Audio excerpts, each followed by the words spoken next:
The magic of Steven Spielberg, director Robert Zemeckis, and Michael J. Fox has clicked again. Back to the Future Part 2 is a blockbuster. The first film earned over $200 million in 1985 and turned Fox into a major movie star. This time they shot not only Back to the Future 2, but Back to the Future 3 simultaneously. 2 sequels produced at once, a first even for Hollywood. Oh wait, here comes the, this is going to be great. No, this is the 409 coming. Oh, this is the train coming? Yeah. We're rolling. Well, should we do it? I mean, well, that'll be a nice piece. Well, okay, all right, okay. If the sound's not a problem. Orson Welles once said about directing that it was the biggest toy train set in the world. Mm-hmm. Does that have any said it's the biggest electric train set a boy could have. Oh, well. See, Orson Welles once said about it, directing that it's the biggest electric train set a boy could have. Thank you. Do you agree? Yeah, it is. It's. I mean, what other? It's great. We're back. We're back.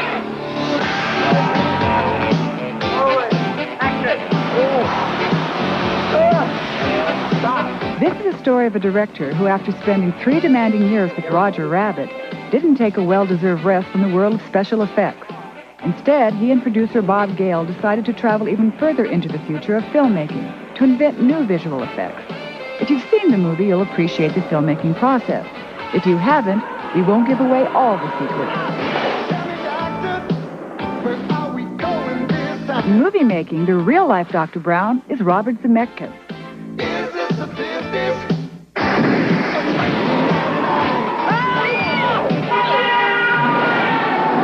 What the hell was that? Here's our exit. It's so typical of Bob and Bob to sit down and write this stuff and have no one tell them that it was possible, but not even ask. They didn't care whether or not it had ever been done or anybody could do it. It was going to get done. Hey! Little girl, listen.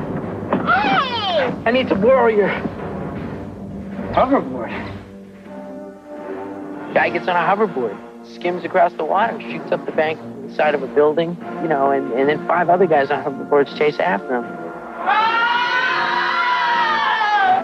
When they were writing that, everybody would have told them it can't be done, but they just wrote it. Let's shoot it. There's nothing, they feel like there's nothing that can't be done. And that included having one actor play different roles on the screen simultaneously and interacting as never done before. Hey, and another thing, how do you know where I live? Let's just say we're related, Biff. For these shots, all Zemeckis needed was a technological toy that didn't exist until he asked for it. Oh, yeah, sure, right. That's Rich. In this movie, you use something called the VistaGlide Dolly system. Could you explain that to me? Basically what it is it's a computerized robot camera, which allows us to do, like, elaborate camera moves, and then the computer memorizes every nuance of that camera move and then plays it back exactly the same way every time. So what that allows us to do is it allows us to have one actor play multiple roles in the same shot, but not have to have the camera locked down like they used to have to do in the old movies. You want to go inside? You want to follow this?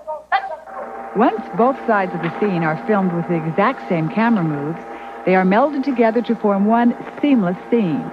It's a time-consuming process for the technicians and the actors. Yeah, like if you crane your head out toward like where I am. Yeah, like, you know, reminiscingly. Yeah, I remember that. I would do one side of the scene as the older man, and then as the young man, I would have this tiny hearing aid-like device that was radio controlled that I would have in my ear, and I would have, you know, I would be acting with myself, hearing my other voice in my ear, with Bob Z on a microphone saying things like, you know, go to the car, open the door, as I was acting, so that I could time out everything perfectly. Action! Hey, McFly! I thought I told you to stay in here. You decide what character is going to what we call drive the scene, which means burn in the program into the camera. So you start with that character, and of course the difficult part is memorizing where the eye lines are for the other characters and when to move. Oh, God. So it's a very complicated, it's pre-space age stuff.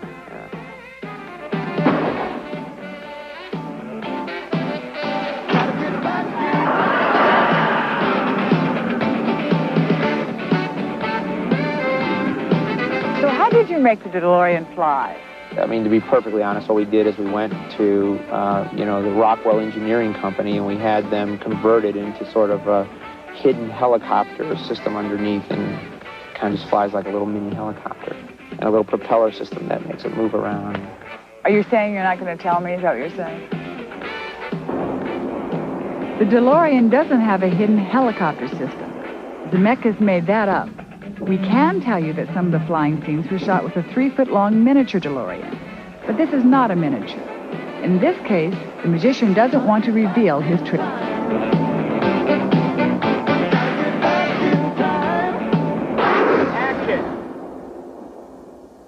Robert Zemeckis and Bob Gale wrote the first Back to the Future in 1981.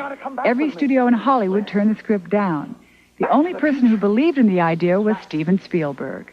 But Zemeckis and Spielberg had failed at the box office with their first 2 film collaborations, so they decided at that time not to risk a third. Then, 3 years later, Zemeckis directed the hit Romancing the Stone. Afterwards, every studio wanted to make Back to the Future from the exact same script. But Zemeckis turned them down and made this film with Steven Spielberg. Now, Part 2 is a huge success. It earned $43 million in just 5 days. And now Zemeckis has brought a crew of 200 to Sonora, a town of 5,000 people in Northern California's gold country. Here, the filmmakers will be working for 4 months on Back to the Future Part 3. They've built a top-secret western town right by the railroad tracks. And because Zemeckis was working the day I talked to him, we had to stay close to the set. Here comes the train. Yeah, barely, yeah. Is there a danger that America could have too much of Back to the Future with 3 movies?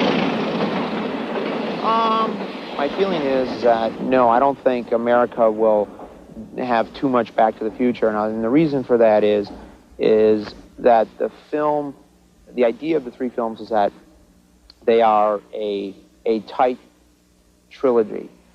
And they're this sort of saga of this family and this town and these characters that go through time. My feeling is that they'll all stand on their own, and they'll stand together. And I think that's actually the difference. I think that most sequels aren't thought out all at once.